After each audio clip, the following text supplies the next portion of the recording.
নমস্কার বন্ধুরা। ফুটন্ত গরম তেলে দিয়ে দাও পাউরুটি। ফুটন্ত গরম তেলে পাউরুটি দিয়ে এত সুন্দর জিভে জল আনা রেসিপি বানানো যায়, সেটা দেখে অবাক হয়ে যাবে। আর বর্ষার সন্ধেটাও কিন্তু দারুণ জমে যাবে। রেসিপিটার জন্য এখানে আমি নিয়েছি 6 পিস পাউরুটি। তো প্রথমে তেলকে ভালো করে গরম করে নিয়েছি, তারপর গরম তেলের মধ্যে আমি একে একে পাউরুটিগুলো দিয়ে দেব। আমি প্রথমে 4টে পাউরুটি ভেজে নেব। তোমরা চাইলে 6টাও ভাজতে পারো, তবে বেশি দিয়ে দিলে উল্টাতে অসুবিধা হবে। তো পাউরুটিগুলোকে 1 থেকে 2 মিনিট সময় ধরে গরম তেলের মধ্যে ভেজে নেব। আর ভাজতে ভাজতে দেখবে কালারটাও চেঞ্জ হয়ে যাবে, আর পাউরুটিগুলো কিন্তু একদম মচমচে হয়ে যাবে। তো এইভাবে করে খুব সাবধানে উল্টে পাল্টে আমি সমস্ত পাউরুটিগুলোকে ভেজে নেব। ঠিক 2 মিনিট পর দেখাচ্ছি, দেখো কালারটাও সুন্দরভাবে চেঞ্জ হয়ে গেছে আর একদম মচমচে হয়ে যাবে। তো একদম টোস্ট বিস্কুট যেরকম হয় ঠিক সেরকমটা হয়ে গেছে। তো আমি একটা থালার মধ্যে টিস্যু পেপার নিয়ে তুলে নিলাম, যাতে এক্সট্রা তেল যদি থাকে সেটা টেনে নেবে। তো বাকি দুটো যে পাউরুটি ছিল সেগুলোকেও আমি ভেজে নিলাম, আর তারপরে থালার মধ্যে নিয়ে নিচ্ছি। আওয়াজ শুনেই বুঝতে পারছো একদম ক্রিস্পি বা মচমচে হয়ে গেছে। সম্পূর্ণ ঠান্ডা করে নেবার পর এই পাউরুটিগুলোকে আমি ছোট ছোট করে টুকরো করে নেব। তো একদম খাস্তা মচমচে পাউরুটি আমার টুকরো করে নেওয়া হয়ে গেল। তারপর ফ্রাইং প্যানের মধ্যে তেল গরম করে নিয়েছি। তেলের মধ্যে প্রথমেই দিয়ে দিলাম পেঁয়াজ কুচি, তারপর গাজর কুচি দিলাম, তারপর দিয়ে দিচ্ছি ক্যাপসিকাম কুচি আর টমেটো কুচি। ঝাল বুঝে দিয়ে দিলাম কাঁচা লঙ্কা আর অল্প লবণ দিয়ে দিচ্ছি। এবারে সব কিছুকে হাই ফ্লেমে 2 মিনিট মতো আমি ভেজে নেব।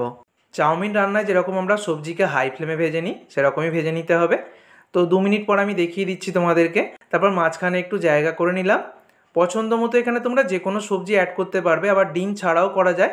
তবে ডিম দিয়ে করলে বেশি ভালো লাগে, যেহেতু পাউরুটি রেসিপি। তো দুটো ডিমকে ফাটিয়ে দিয়ে দিলাম, ওপর থেকে একটু গোলমরিচের গুঁড়ো আর একটু লবণ দিয়ে দিলাম। এখানে তোমরা একটা ডিম দিয়েও করতে পারো। তো ডিমের ঝুড়িটা বানিয়ে নেব। তো ডিমটাকে একভাবে নেড়ে চেড়ে আমি ঝুড়ি বানিয়ে এই সবজির সাথে আরও মিনিটখানেক মতো ভেজে নেব। তো একদম ঝটপট চটজলদি রেসিপি, জিভে জলানো রেসিপি। বাড়িতে অনেক সময় ম্যাগি চাউমিন থাকে না, তো ম্যাগি চাউমিন না থাকলে পাউরুটি দিয়ে এইভাবে বানিয়ে নিতে পারো। একটু ম্যাগি মশলা আমি ওপর থেকে দিয়ে দিলাম 1 প্যাকেট মতো। ম্যাগি মশলা দিলে খেতে খুব ভালো লাগে। এবার আমি দিয়ে দিয়েছি রেড চিলি সস, তারপর দিয়ে দিলাম সয়া সস, তারপরে এখানে আমি ভিনিগার অ্যাড করলাম, তোমরা লেবুর রসও দিতে পারবে। আর দিয়ে দিচ্ছি এখানে টমেটো সস। এগুলোর মধ্যে যদি শুধু টমেটো সস থাকে সেটাই দেবে, আর একটু লেবুর রস বা ভিনিগার অবশ্যই দিতে চেষ্টা করবে।